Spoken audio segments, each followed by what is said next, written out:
honte absolue.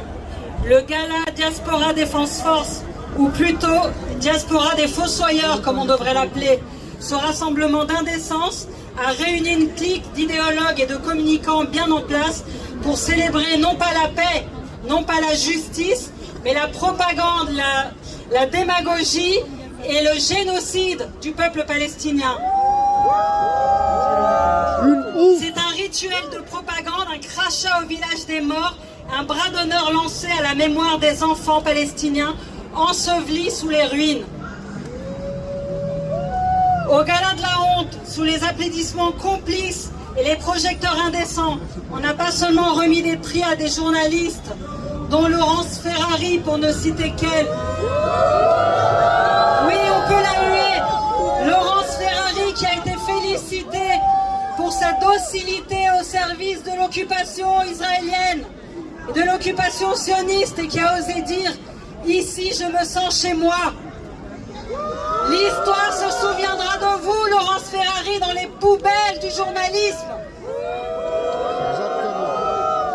À ce gala de la honte, on a piétiné la dignité humaine. Dans une salle dorée, pendant que des enfants meurent de faim à Gaza ou meurent brûlés vifs, on a ri des morts en organisant un quiz. Oui, vous avez bien entendu, ils ont organisé un quiz, une farce macabre et morbide où l'on doit deviner le nombre de morts palestiniens, où des milliers de civils sont réduits à une devinette autour d'un apéro. Quelle indignité, quelle honte! C'est une abomination morale, c'est une insulte à chaque conscience. Mais ce n'est pas tout, vous savez ce qui est le plus abject? C'est leur obsession. Ils ont une obsession, ces gens-là, ce sont nos enfants. Ils ont un projet. Ce projet, c'est d'infiltrer les écoles, d'imposer leur vision coloniale, de formater les esprits de nos enfants dès le plus jeune âge. Pas pour leur enseigner l'histoire, mais pour écraser l'histoire. Ils veulent formater nos enfants pour mieux les asservir, pour mieux nous asservir.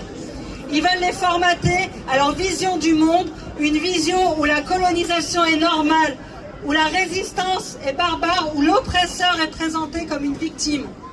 Mais moi je m'interroge, pendant leur propagande, est-ce qu'ils vont leur parler des dizaines et des dizaines de massacres perpétrés par Israël sur le peuple palestinien? Est-ce qu'ils vont leur parler de tout ça? Évidemment que non. Ce n'est pas de la pédagogie, c'est un projet de domestication mentale, une guerre culturelle, une guerre contre la vérité, contre la liberté et contre la jeunesse elle-même. Et à cette guerre, nous répondons résistance. Vous ne parlerez pas à nos enfants. Non, vous ne ferez pas passer vos crimes pour des vertus. Pas avec nos enfants, pas dans nos écoles et pas avec notre argent. Alors ce qui se passe aujourd'hui est une bataille pour les esprits, et cette bataille, nous devons la mener sans reculer, sans trembler et sans nous taire. On ne négocie pas avec ceux qui rient de la mort, nous les combattons. On ne débat pas avec ceux qui instrumentalisent l'école, nous les dénonçons. Et on ne laissera pas les chiens de garde médiatiques dicter à nos enfants ce qu'ils doivent penser. Ils ont des salles, des plateaux et des micros, mais nous avons la rue, la mémoire et la rage juste. Notre camp, c'est celui de la vie, et notre combat, c'est celui de la justice. Et notre force, c'est celle du peuple qui se lève. Alors nous ne nous tairons pas. Justice pour la Palestine et liberté pour tous les peuples opprimés. Merci.